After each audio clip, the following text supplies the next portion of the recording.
नमस्कार। सगरमाथा विशेष अन्तर्गतको बजेट बहसमा स्वागत छ। म रमेश वाग्ले। दर्शकबिन, सरकारले आर्थिक वर्ष 2077-78 का लागि अर्थात् आगामी आर्थिक वर्षका लागि 14 खर्ब 74 अर्ब 64 करोडको बजेट सार्वजनिक गरेको छ। संसदका दुवै सदनको संयुक्त बैठकमा सार्वजनिक बजेटका विषयमा विभिन्न खाले टीका टिप्पणीहरू हुन थालेका छन्। तुलनात्मक रूपमा सरकारले गत वर्षभन्दा यसपटक अलिकति संयमित भएर सम्हालिएर बजेट ल्याएको छ भनिएको छ। तर वस्तुगत परिस्थितिलाई सम्बोधन गर्नका लागि अलिकति सकेन कि भन्ने टिप्पणीहरू पनि छन्। कतिपय अर्थविद, पूर्व अर्थमन्त्रीले त बजेट ठुलो क्यान्सरको रोगीलाई झारफुक गरे जस्तो भयो, सान्त्वना दिने खालको त छ तर यसले परिणाम दिँदैन भनेर टिप्पणी भइरहेको छ। यो अवस्थामा यो बजेटले लक्षित उद्देश्य हासिल गर्न सक्छ कि सक्दैन? तत्कालका लागि कोरोना महामारीबाट यो सङ्कटबाट बाहिर निकाल्न सक्छ कि सक्दैन? अनि हाम्रो राष्ट्रिय अर्थतन्त्र धराशायी हुने परिस्थिति छ, त्यसबाट माथि उठाउनका लागि सक्छ कि सक्दैन? आजको चिन्ताको विषय यही नै हो। यही चिन्तामाथि बहस गर्ने प्रयास गर्दैछौँ आज हामी। बहसका लागि डाक्टर गोविन्दराज पोखरेल, जो राष्ट्रिय योजना आयोगका पूर्व उपाध्यक्ष भएर पनि काम गरिसक्नुभएका छ, उहाँसँग कुराकानी गर्ने प्रयास गरेका छौँ। डाक्टर साहब, स्वागत छ। नमस्कार।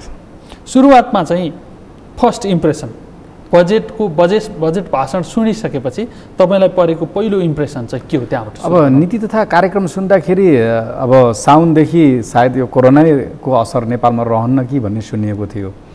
तर फेरि अब यो बजेट आउँदाखेरि कस्तो आयो भने अब साउनदेखि त हामी यही कोरोनाकै उपचार र यसैको रोकथाममा मात्रै लाग्छौँ कि अब त्यसपछि हाम्रो यो अर्थतन्त्र उकासेर रोजगारीका अवसरहरू सिर्जना गर्नतिर हामी अलिकति कम ध्यान दिन्छौँ कि भन्ने किसिमले लाग्यो। र समग्रमा हेर्दाखेरि मान्छेहरूले अब संयमित भएर ल्याएको बजेट भन्छन्, तर त्यस्तो होइन। किनभने अहिले बजेट गत सालको भन्दा अब गत साल कति खर्च भयो हामीले देखेका छौँ, 10 खर्ब चान्चुन मात्रै खर्च होला। त्योभन्दा पहिले पनि अब जुद्ध शमशेर जस्तो बलियो प्रधानमन्त्री सरकार, 2/3 सरकार जुन पहिलो वर्षमा हुँदाखेरि पनि हामीले 205 अर्ब रुपियाँ खर्च गर्न सकेका थिएनौँ।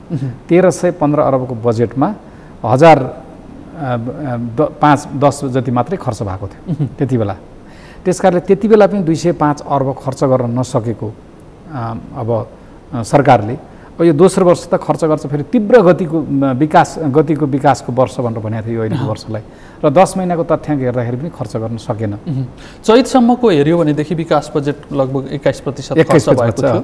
अहिले पनि टोटल खर्च हुने अनुमान पनि 58.0 परिस्थिति अनुमान मात्रै छ, त्यही पनि अनुमान छ। त्यसकारणले के देखियो भने सरकारले खर्च गर्न सक्दो रहेछ। अब जहाँसम्म तपाईँको रोजगारीको चिन्ता होइन, मैले अर्को कुरा जुन तपाईँलाई बजेटको संयमित भएर साइजले भनेको, गत सालको बजेट 1533 अर्बको बजेट थियो। अहिले उहाँहरूले 58 अर्बले चाहिँ बजेट घटाउनु भयो, साइज घटाउनु भयो। तर के घटाउनु भयो भन्दाखेरि पुँजीगत खर्च 56 अर्बले घटाइदिनु भयो। ए 58 अर्ब मध्ये पुँजीगत खर्च 56 अर्ब। पोहोर साल 408 अर्ब पुँजीगत खर्च थियो भनेदेखि अहिले 352 अर्ब छ। भन्नको मतलब बजेट संयमित भएर ल्यायो भन्ने कि अब पुँजीगत खर्च घटाएर बजेट ल्यायो भन्ने। त्यस कारणले यो पुँजीगत खर्च चाहिँ घटाएर ल्याएको कारणले गर्दा बजेटको वास्तवमा साइज घटेन कि लगानीको माहौल सिर्जना गर्ने, बाँकी रहेका पूर्वाधारहरूको निर्माण गर्ने, त्यो खालको जुन बजेट हामीलाई चाहिन्थ्यो त्यो बजेट घटाएर आएको बजेट। तर बजेटको साइज चाहिँ बढाएको छ। हजुर, कोरोना विरुद्ध लड्ने चाहिँ पहिलो प्राथमिकता हो नि सरकारको। त्यो हो, सरकारले स्वास्थ्य क्षेत्रमा जुन 22 अर्ब बजेट बढाइराखेको छ। 22 अर्ब बजेट बढाएको छ र मैले हेरेको पनि 6 अर्ब त कोरोना शीर्षकमा मात्रै शीर्षकमा छ। सम्माननीय प्रधानमन्त्रीले संसदमा के भन्नुभएको छ भने मैले 2% जनसङ्ख्याको भन्नाले 6 लाखको हामी कोरोना टेस्ट गर्छौँ, PCR टेस्ट गर्छौँ भन्नुभएको छ। अब अहिले 10,000 एकजनाको टेस्टको खर्च, अब त्यसको प्राविधिक सबै विषय हेर्दाखेरि करिब 10,000 जति लाग्ने रहेछ एउटाको टेस्ट गर्दाखेरि। 6 लाख जनसङ्ख्यालाई ठ्याक्क टेस्ट गर्ने खर्च मात्रै रहेछ। तर त्यसको लागि खै उपकरण खरिदको खै, अब जनशक्ति परिचालनको खर्च खै। त्यसकारणले जति पनि बजेट छुट्याइएको छ त्यो आफ्नै लक्ष्य अनुसार चाहिँ बजेट छुट्याइएको घोषणा गरे अनुरूप त्यो बजेटले लक्ष्य समाउन सक्दैन। अब तपाईँले यता अस्पतालहरू 300 बेडको अस्पताल त्यो राम्रो छ, जति पनि गत साल पनि राखियो। गत सालको बजेटमा यही सरकारले प्रत्येक स्थानीय तहमा चाहिँ चिकित्सक पठाइनेछ भनेर भनेको थियो। त्योभन्दा अगाडि 2 वर्ष अगाडिको बजेटमा पनि त्यही भनेको थियो। त्यस कारणले यो घोषणा भनेको बजेट नराम्रो होइन कि सरकार भन्छ गर्दैन त्यो चाहिँ समस्या भयो। अपुग नारा ठुला ध्यान दिन खोजेको स्वास्थ्यमा राम्रै हिसाबले गरिएको। त्यसो भए अहिले गरिएको यो संयमित बजेट छ भनेर गरिएको टिप्पणी पनि संयमित छैन। यसले पुँजीगत खर्च घटाएर ल्याएको बजेट हो र स्वास्थ्यमा केही गर्न खोजिएको छ। तर म फेरि यसको पछि यसमा आउँछु। जति पनि पैसा खर्च गर्न सक्नु भएन, किनभने बजेटको आकार देख्दाखेरि के देखिन्छ तपाईँले कमाउन पनि सक्नुहुने रहेछ। तपाईँले गत साल 2 अर्ब 79 करोड वैदेशिक ऋण राख्नु भएको थियो, अहिले 1 खर्ब 21 अर्ब अनुमानित आउँछ भन्ने छ होइन। अब अनुदान त ल्याउनै सक्नु भएन, अहिलेसम्म 10 अर्ब मात्रै अनुदान आएको छ। 56 अर्ब राख्यौँ, अहिले त 60 अर्ब राख्नुभएको छ, जबकि अनुदान आउने सम्भावना अहिले एकदम न्यून छ। र अहिले विदेशी ऋण चाहिँ फेरि गत सालको जति नै राख्नुभएको छ, 2 खर्ब 79 अर्ब राख्नु भएको छ। गत साल 195 अर्ब राखेको आन्तरिक ऋणमा तपाईँले 193 लिने भन्ने तपाईँको अनुमानै छ। र अहिले आन्तरिक ऋण बढाएर 2 खर्ब 25 अर्ब 225 अर्ब आन्तरिक ऋण लिने भन्नुभएको छ। र राजस्व पनि तपाईँले जुन उठाउनु भएको थियो त्यसको लक्ष्य पुग्दैन, 800 समथिङ राख्नु भएको छ। त्यस कारणले त्यो पनि अहिले घोषणा गरेको पनि कसरी पुग्ला भन्ने छ अहिलेको आगामी बजेटमा झन् आर्थिक गतिविधि, उत्पादन गतिविधि, उद्योगको गतिविधि म पछि आउँछु। त्यस कारणले त्यो नगरेपछि तपाईँको राजस्व कसरी बढ्छ? वैदेशिक ऋण पनि कहिले पनि 100 अब अहिले यहाँहरूले चाहिँ अब यो चाहिँ पुनर्ऋण माग पनि आउनु पर्ने बाँकी थियो, विभिन्न कारणले होला। वैदेशिक 279 मा तपाईँले साह्रै मेहनत गर्नुभयो भने 150 अर्ब लिन सक्नु होला। अब आन्तरिक ऋण त तपाईँले राष्ट्र ब्याङ्क मार्फत उठाउन सजिलो, त्यति गाह्रो भएन। र राजस्व पनि तपाईँले टार्गेट मिट गर्नु हुँदैन। त्यस कारणले तपाईँले छुट्याएको पुँजीगत खर्च कम भनेको बजेट नै घाटा बजेट हुने सम्भावना देखियो होइन। घाटा त अहिले नै छ नि, तपाईँको घाटा छ। अहिले चाहिँ 225 आन्तरिक ऋण, झन्नै 300 अर्ब बाह्य ऋण र 60 अर्ब जतिको अनुदान भनेपछि त सबै बाहिरकै छ नि। त्यस कारणले त्यो भनेको हाम्रो राजस्व भन्दा त्यसको मात्रा त बढी त छैन तर के भन्दाखेरि यता स्रोत परिचालनमा तपाईँको अनिश्चितता धेरै छ होइन। यता विकास खर्च घटाउनु भएको छ र यता त्यति घटाएर छुट्याएको पैसा पनि तपाईँले चाहिँ खर्च गर्न सक्नु भएको छैन आजसम्म। भने गएका 2टा सरकारले जुन हिसाबले खर्च गराइदेखियो त्यसले चाहिँ छुट्याएको बजेट पनि खर्च गर्न सक्नु। त्यही भएर स्वास्थ्य क्षेत्रमा राम्रा तथ्याङ्क अथवा लक्ष्य डाटा, यतिवटा अस्पताल 272वटा चाहिँ 5 देखि 15 बेडका अस्पताल स्थानीय तहमा बनाइन्छ भनेर राखे तापनि त्यसको कार्यान्वयन पक्षमा चाहिँ सुधार म आउँछ, त्यो सुधार चाहिँ गर्नुभएको छैन। किनभने एउटा अब जहाँसम्म तपाईँले साउन पछाडि चाहिँ कोरोना रहँदैन भन्ने नीति तथा कार्यक्रमको मात्रै होइन, नीति तथा कार्यक्रमले त कोरोना मुक्त नेपाल भनेको थियो हजुर होइन। अहिले चाहिँ कोरोनासँग लड्नका लागि पर्याप्त बजेट चाहिँ छुट्यो होइन। पर्याप्त त होला नहोला तर ठुलो बजेट तर एउटा कुरा, 2टा चिज। प्रथम प्राथमिकता भनेको रोग नियन्त्रण, त्यसको उपचार र राहत। अब रोग नियन्त्रणमा टेस्ट गर्नलाई पैसा छुट्याउनु भयो, अरू मेसिनहरू त्यसको जनशक्ति परिचालनको त्यसको छैन। उपचारमा तपाईँले अब अस्पतालहरू राख्ने भन्नुभएको छ, जति बजेट छुट्याउनु भएको छ तपाईँले एउटा मात्रै भनौँ, अहिले नर्मली जुन बजारमा हामीले देख्यो भेन्टिलेटरको विथ मोनिटर सबै बेड गर्दाखेरि कम्तीमा 40 लाख रुपियाँ पर्दो रहेछ। आइसियुको लागि पनि मोनिटर सहित अब नयाँ प्रविधि, अब पोर्टेबल भेन्टिलेटर आएर सस्तो पर्ने कुरा अर्कै हो, तर त्यसको करिब 10 लाख पर्दो रहेछ। र त्यो हामी कहिलेसम्म खरिद गरेर हामीले यो गएको लगभग 3-4 महिना हुँदाखेरि त 4-5वटा भेन्टिलेटर खरिद त्यसो भएदेखि त यसले सान्त्वना दिने काम चाहिँ गर्यो हो होइन। तर यसको लक्ष्य समाउने काम नगरेपछि परिणाम दिने काम भएन। मैले भनेको पूर्व प्रधानमन्त्री अर्थमन्त्री समेत रहेका डाक्टर बाबुराम भट्टराईले गरेको टिप्पणी थियो नि हिजो, क्यान्सरको रोगीलाई झारफुक गरे जस्तो। अब कस्तो भने तपाईँले 2टा चिज, एउटा विश्वासको कुरा हुन्छ। तपाईँले गत 2 वर्षदेखि जुन बजेट ल्याइराख्नु भएको थियो, पहिलो वर्ष 2 तिहाईको सरकार हुनुहुन्थ्यो, दोस्रो वर्षमा केही हदसम्म 2 तिहाईको सरकार हुनुहुन्थ्यो। तपाईँलाई आवश्यक परेको अवरोध गर्ने कानुन, प्रक्रिया, विधि सबै तपाईँले 24 घण्टामा चाहेमा संशोधन गर्न सक्ने तपाईँसँग हैसियत थियो। अहिले पनि बहुमतको सरकार छ, अहिले पनि छ। अब तपाईँले त्यति गर्दा त तपाईँले एउटा बजेट खर्च गर्नु भएन। अब अहिले तपाईँले टोटल 1533 अर्बको बजेट जुन तपाईँले देख्नुहुन्छ त्यसको अहिलेको खर्च गर्दाखेरि 7 देखि 10% मात्रै खर्च भएको छ भने छुट्याएको बजेटको 7 देखि 10% चाहिँ विकास खर्च चाहिँ त्यति गरेर अनि तपाईँले चाहिँ कहाँको 7% आर्थिक वृद्धि दर हासिल गर्न सक्नुहुन्छ। त्यसकारणले एउटा सरकारको भिजनको कुरा भयो, एउटा जुन पपुलर नारा राखेर आवश्यक रकम छुट्याउनेको कुरा भयो, ठिक छ, आवश्यक रकम पुरै नचाहिँला, तर गएका 2 वर्षमा काम गर्ने शैली, काम गर्ने क्षमता सरकारको हेर्दाखेरि यी थोरै बजेट राखेर ठुला लक्ष्य राखेका पनि तिनी पनि पुरा हुन होइन। जहाँसम्म विशेष अवस्थाको व्यवस्थापन गर्ने हजुर र धराशायी भएको अर्थतन्त्र, उद्योग सबै क्षेत्रबाट धराशायीमा छ नि, त्यो क्षेत्रलाई माथि उठाउने त्यो गर्नुपर्छ। जस्तै बाध्यता प्राथमिकता चाहिँ त्यता हुनुपर्ने। तर आयो चाहिँ के भन्दा प्रधानमन्त्रीले सपना देखेका चीन काठमाडौँ रेलमार्ग, पानी जहाज सहितका क्षेत्रमा पनि ठुल्ठुलो अहिले मैले तपाईँलाई अहिले करिब 4वटा कुरामा चाहिँ प्राथमिकता दिनुपर्ने थियो सरकारले। एउटा भनेको उपचार, सङ्क्रमण रोक्ने, राहत। उपचार र सङ्क्रमण रोक्नेको मैले भनिहालेँ। अब राहत के हुनु पर्थ्यो, जति पनि व्यक्ति एउटा दैनिक ज्यालादारीमा काम गर्ने मान्छे, निजी क्षेत्रबाट रोजगारी गुमाएको मान्छे, विदेशबाट घर फर्केको मानिसले बाँच्न पाउनुपर्छ। त्यसै गरी ती विषयका शब्दहरू त भेटिन्छ, तर मैले त्यसको मोडालिटी त्यसपछि ती मान्छेहरूलाई रोजगारी दिएका, ब्याङ्कबाट लगानी ल्याएका र ब्याङ्कलाई ऋण सामा ब्याज तिरेका, सरकारलाई कर तिरेका उद्योगहरूको पनि उद्धार हुनुपर्छ। तर तिनीहरूको उद्धार गर्ने मोडालिटी हामीले हेऱ्यौँ होइन, मोडालिटी हेऱ्यौँ। छुट्टाएको एउटा पुनर्कर्जा भनेर करिब 1 खर्ब छुट्टा छ, त्यसको कसरी चाहिँ परिचालन हुन्छ त्यसले केही अलिकति मानेर राख्ला। नत्र भने फेरि पनि रोजगारीका अवसरहरू सिर्जना नगरिकन गर्नको लागि तपाईँले त्यो राहतको प्याकेजलाई दैनिक ज्यालादारीदेखि लिएर ठुला उद्योगीसम्मलाई सुहाउँदो र असर गरेको अनुसार चाहिँ दिनुपर्ने थियो। एउटा उदाहरण मात्रै भन्छु, लगानी गरेको निजी क्षेत्रका अस्पतालहरू अहिले हामीलाई निजी सरकारी जे भए पनि सबै चाहिन्छ हामीलाई उपचारको लागि। त्यसमा करिब 1 खर्बको लगानी भएको रहेछ। करिब 95,000 नेपालीले काम गर्दा रहेछन् र अहिले त्यो क्षेत्र डुब्न लागेछ। कि सरकारले त्यसलाई राष्ट्रियकरण गरिदिनु पर्यो कि चाहिँ तिनीहरूलाई बचाएर राख्नु पर्यो? भोलि त कोरोना आउँदाखेरि त सरकारी अस्पतालले मात्रै हामीलाई पुग्दैन, भोलि कोरोनाबाट व्यापक रूपमा यदि सङ्क्रमण बढ्यो भने तिनीले पनि सेवा दिनुपर्छ। अब तिनीहरूको चाहिँ अहिले तिनीहरूले तलब खुवाउने अवस्थामा छैनन्। अब तिनीहरू यो अहिले 5% ऋणमा तिनीहरू त्यो क्राइटेरियामा पनि तिनीहरू पर्दैनन् भनेपछि एउटा उदाहरण मात्रै जलविद्युतमा हेर्नुहोस्, अहिले 2 लाख मान्छे जलविद्युत क्षेत्रमा काम गर्छन्। अब जलविद्युतका आयोजनाहरू पनि अहिले चाहे बाहिरबाट ल्याउने आयात हुने सामान आएको छैन, यहाँ लोकल सामान चाहिँ नभएर काम भएको छैन, उनीहरूको लाइसेन्सका म्यादहरू सकिन थालेका छन्, त्यो क्षेत्रको चाहिँ माग सम्बोधन भएको छैन।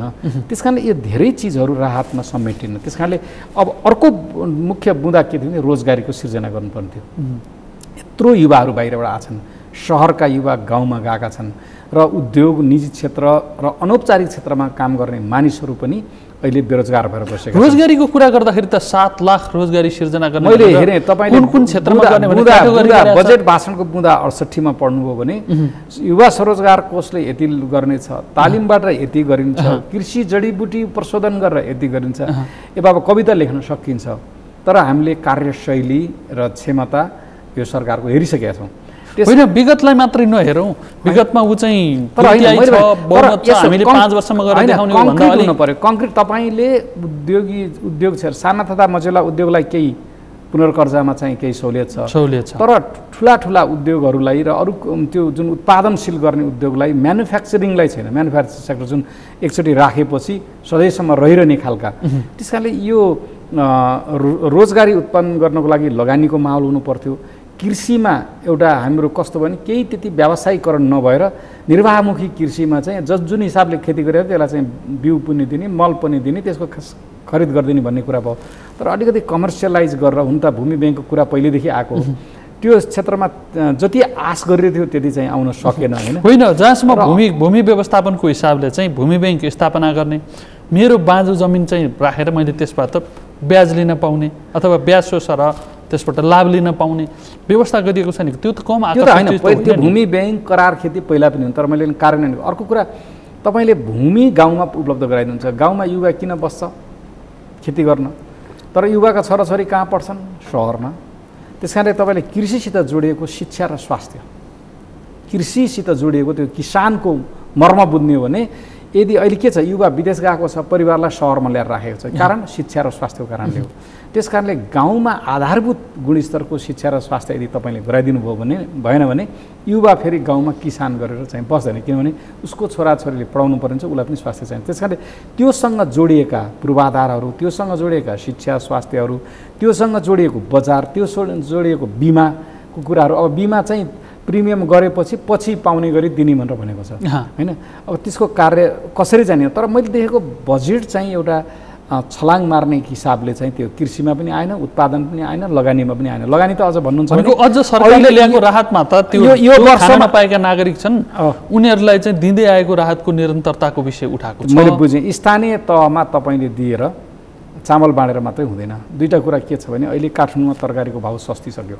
कारण के भने माग छैन तपाईँले जनतालाई को हातमा पैसा कसरी जान्छ भन्ने मेकानिजम गरेपछि अनि जनताले खरिद गर्छ अनि खरिद गरेपछि माग बढेपछि उत्पादनकर्ताले उत्पादन गर्ने हो अब तपाईँले त्यसलाई लगेर चामल दिनुहुन्छ हैन अब कहाँबाट चामल ल्याएर दिनुहुन्छ त्यो किसिमको राहतले तपाईँले मान्छेलाई भोकै मर्नबाट चाहिँ जोगाउनुहुन्छ तर मान्छेको गरिबी निवारण गर्न सक्नुहुन्न भनेको रोग प्रतिरोधी क्षमता विकास गर्ने खालको बजेट आएन सिटामोल बाँड्ने खालको सिटामोल त्यसकारणले मान्छेको यो बजारमा माग बढाउने खपत गर्ने वस्तु हो चाहे खाद्यान्नै होस् र खाद्यान्न उत्पादन गर्नलाई किसानहरूलाई उत्साह दिने व्यावसायिकरण गर्नतिर जाने त्यतातिर गएन र अर्को कुरा चाहिँ यो सेवा क्षेत्र पनि सरकार छ त किसानहरूको उत्पादन बढाउनको लागि एक स्थानीय त एक उत्पादन भनिएको छ प्रधानमन्त्री कृषि आधुनिकीकरण परियोजनालाई चाहिँ बजेट बढाइएको छ विस्तारित गर्ने भनिएको छ पहिला अब कार्यान्वयनको पक्ष हेर्न बाँकी छ केही थम कार्यविधिहरू नयाँ मोडालिटीहरू चेन्ज हुन्छन् कि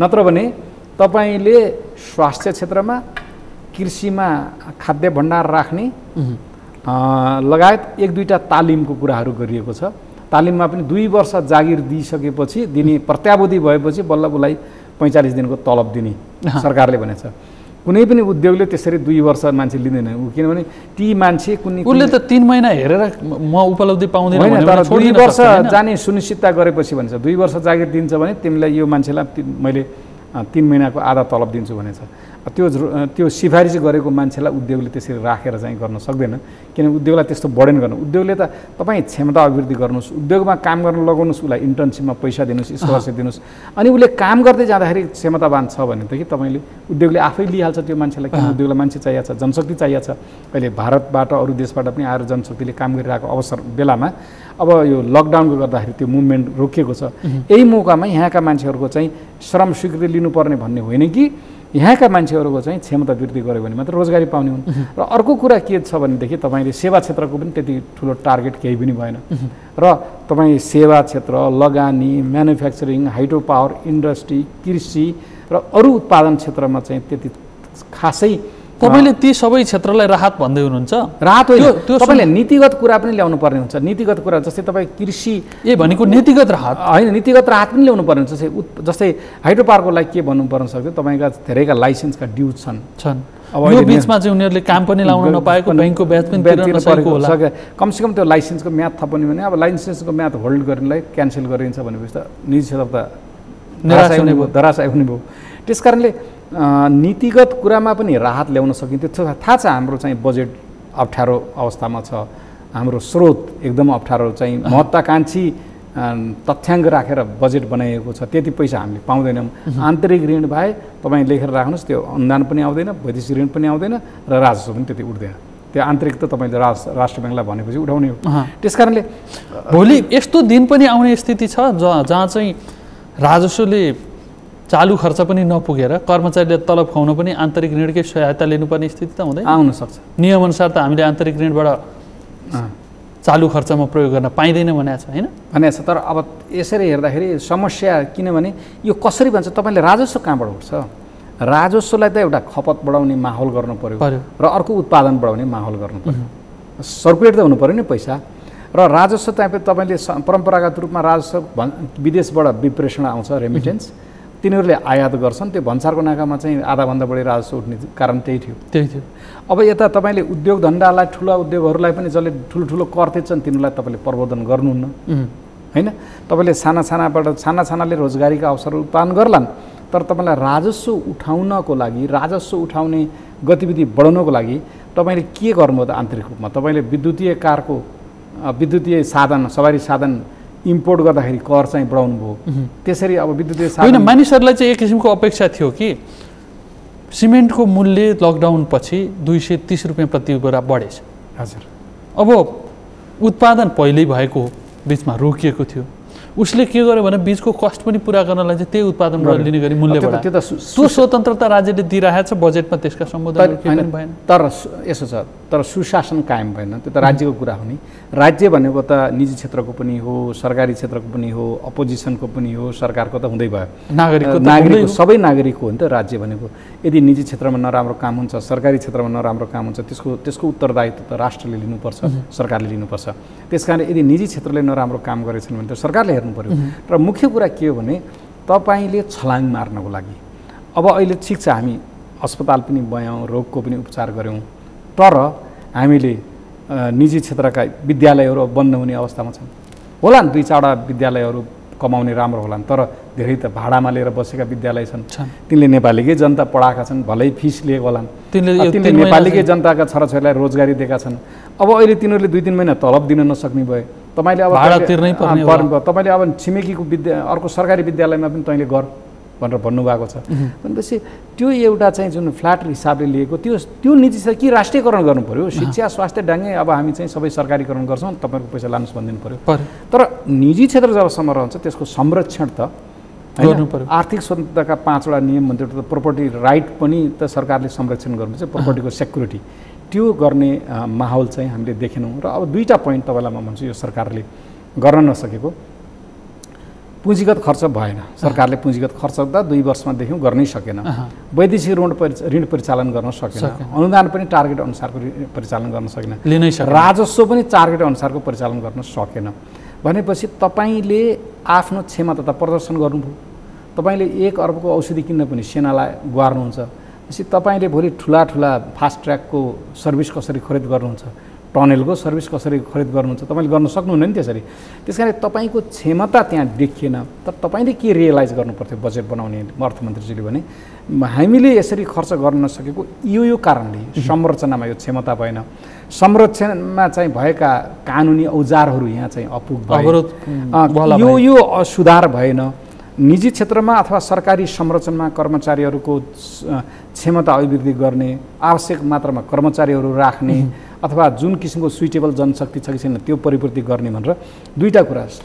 पहिलो त सरकारले आफ्नो क्षमता देखाउन नसक्नुका कारणहरू 1, 2, 3 औल्याउनु पर्यो हैन। क्षमता अभिवृद्धि के कारणले क्षमता भएन भन्ने कुरोको औलाएर त्यसलाई एड्रेस गर्नुपर्ने थियो, त्यो गरेन सरकारले हैन। भने कमजोरी ढाकछोप गर्यो, एउटा कमजोरी ढाक्छ। तपाईँले पुरानो तथ्याङ्क राजस्व पनि भनेको अनुसार उठाएको छैन, विदेशी ऋण पनि ल्याउन सकेको छैन, विदेशी लगानी पनि ल्याउन सकेको छैन, लगानीको माहौल पनि सिर्जना गर्न सकेका छैन भनेदेखि रोजगारीका अवसर पनि सिर्जना गर्न सकेको छैन। प्रधानमन्त्री रोजगारको कार्यक्रमलाई निर्यात चाहिँ 12.6%ले बढेको, आयात 7% त हेर्नुस् घटेको भनेको छ नि, परिस्थितिजन्य कारणले भएका कुराहरू प्रतिशत भएन। त्यसपछि तपाईँले चाहिँ 100 दिन रोजगार दिन्छु भनेर प्रधानमन्त्री रोजगार कार्यक्रम लिनुभयो, औसतमा 12 दिन मात्रै दिनुभएछ औसतमा। भन्दाखेरि मैले भन्न खोजेको यो त देशैकै लागि 2 वर्ष शासन गरेको सरकारले यी कुरामा चाहिँ हाम्रो क्षमता रहन्छ र यसलाई यो नीतिगत हिसाबले यो बजेटले यो लजिस्टिक उपलब्ध गराएर सम्बोधन गर्नुपर्छ, ताकि आगामी दिनमा हामीले छुट्याएको बजेट खर्च होस्, जनताले सुविधा पाउन्, टार्गेट गरेको आर्थिक वृद्धि होस् भन्ने त सोच्नुपर्छ नि। तर खै त कुनै पनि क्षमता अभिवृद्धिको कार्यक्रमहरू भएन। एउटा विदेशबाट आएका मान्छेहरूलाई प्लम्बिङ सलम्बिङ यथा तालिम दिन्छ भनिन्छ, तर संरचनाको क्षमता गीत भएन।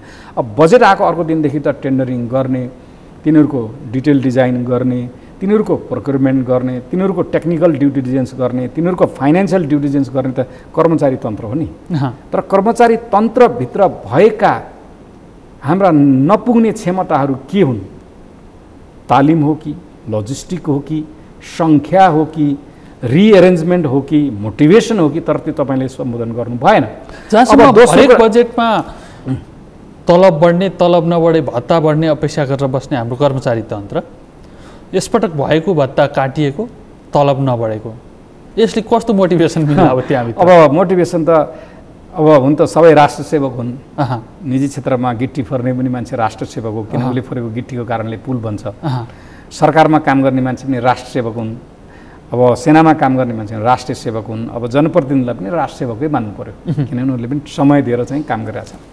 अब तपाईँले सांसद र जनप्रतिनिधिको भत्ता चाहिँ काट्नु भएन, त्यही कर्मचारीको चाहिँ भत्ता काटिदिनु भयो जसले चाहिँ तपाईँको डेलिभर गर्ने हो। तपाईँका सम्पूर्ण कार्यक्रमहरू अहिले घोषणा गरिएका कार्यान्वयन उनले गरेनन् भन्ने समस्या छ होइन।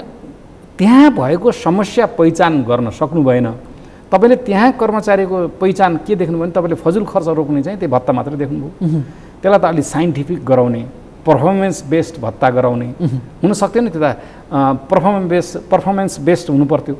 कार्यक्षमताको आधारमा, कार्य प्रगतिको आधारमा इन्सेन्टिभ दिने ल्याएको भए हुन्थ्यो।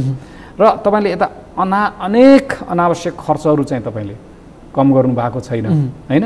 होइन, जहाँसम्म अहिले भएको बजेटको अधिकतम सदुपयोग भयो भने मात्रै विकास बजेटको प्रतिशत पनि बढ्छ।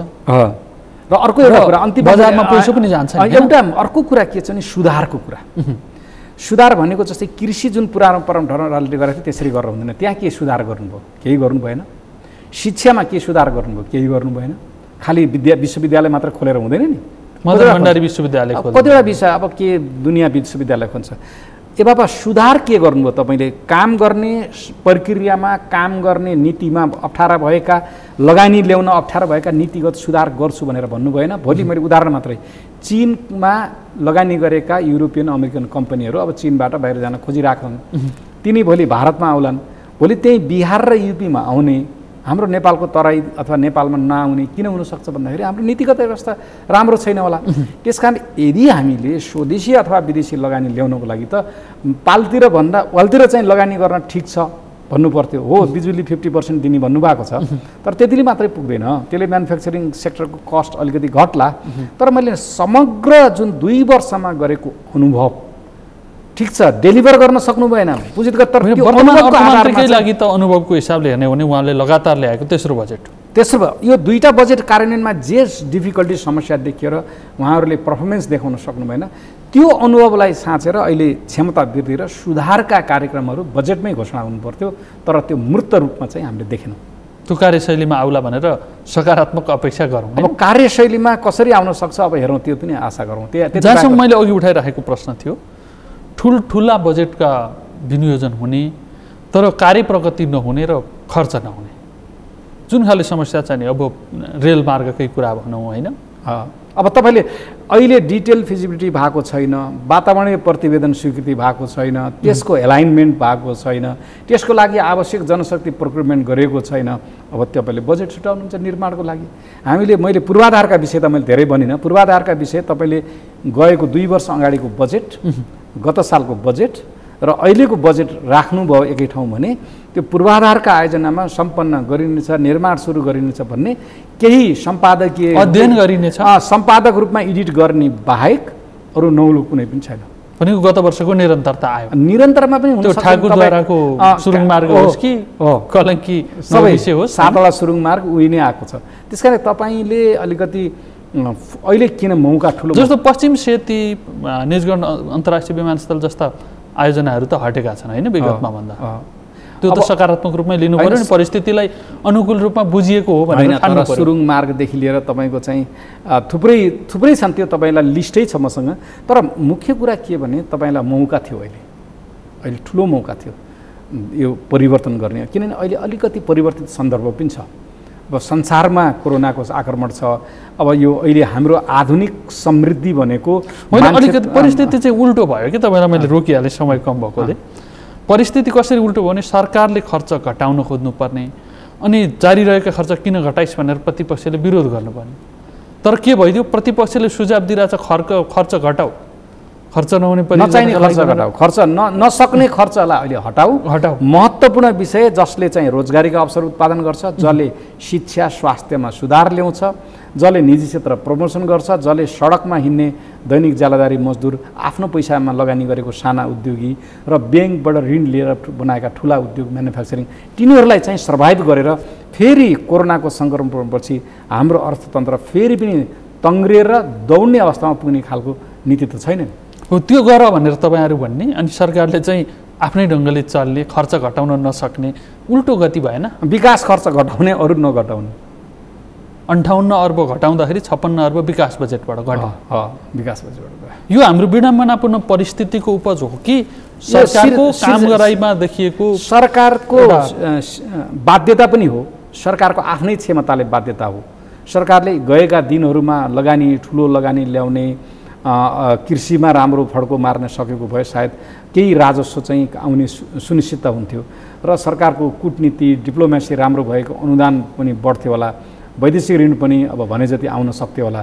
त्यो सरकारको क्षमताको कारणले गर्दाखेरि हाम्रो स्रोत एकदम बाध्यात्मक रूपले अनसर्टेन जोखिमयुक्त छ। राजस्व नउठ्ने, वैदेशिक ऋण भनेको जति नआउने, वैदेशिक अनुदान नआउने भनेपछि तपाईँको त बर्बाद छ नि। त्यस्तो अवस्था भनेको यही बजेट कार्यान्वयनका लागि पनि सरकारले भोलि दुर्घटनाको सामना गर्नुपर्ने परिस्थिति छ। बजेट अपुग भएर धेरै कार्यक्रमहरू हटाउनु पर्न सक्ने सम्भावना छ। त्यो परिस्थिति नआओस्, सरकारले बुद्धिमत्तापूर्ण काम गरोस्। 3 वर्षमा फास्ट ट्र्याक सक्ने भन्नुहुन्छ, अहिले 8 अरब छुट्याउनुहुन्छ। अनि कसरी अब झन्डै 1.5-2 खरबको चाहिँ परियोजनालाई 8-10 अरब अहिले छुट्याएर हुन्छ, 3 वर्षमा सम्पन्न हुन्छ। त्यस कारणले कतै कतै जनता अब धेरै बुझ्न थालिसक्यो। जनताले बजेट पनि बुझ्न थाल्यो, सरकारको भाषा पनि बुझ्न थाल्यो। र अन्तिममा मेरो भनाइ के भने जुनसुकै दल सरकारमा होस्, यो लोकतन्त्र हो, गणतन्त्र छ। सरकारले ल्याएका नीति कार्यक्रम बजेटहरू यदि पपुलर छन्, सुन्दाखेरि जनतालाई चाख लाग्छ, तर तिनको कार्यान्वयन हुन सकेन। पहिलो वर्ष हुन सकेन, दोस्रो वर्ष हुन सकेन, अब तेस्रो वर्ष पनि हुन सकेन भने जनताले राजनीतिक दलमाथि विश्वास गर्दैनन्, यिनी बोल्छन् मात्रै काम गर्दैनन् भन्छ। त्यस्तो अवस्था आउनु भनेको अहिले यो दलको सरकार होला, भोलि अर्को दलको सरकार होला, अर्को तेस्रो वर्ष अर्को दलको सरकार होला र जनतामा राजनीतिक दलले विश्वास गुमाउन सक्ने सम्भावना हुन्छ, जुन चाहिँ लोकतान्त्रिक गणतन्त्रको लागि देशकै लागि जोखिमपूर्ण हो।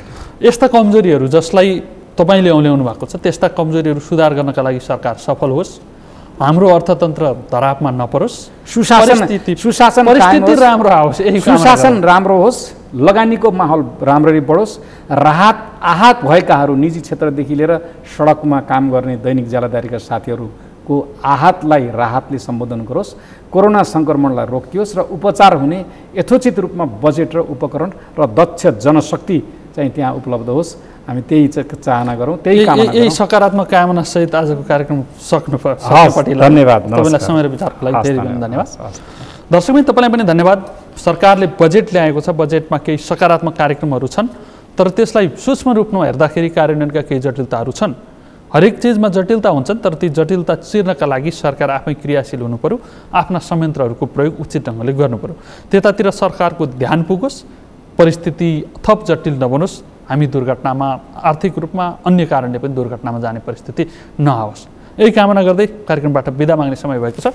म सहित सम्पूर्ण युनिटलाई बिदा दिनुहोस्। सगरमाथा टेलिभिजन हेर्दै गर्नुहोला। नमस्कार।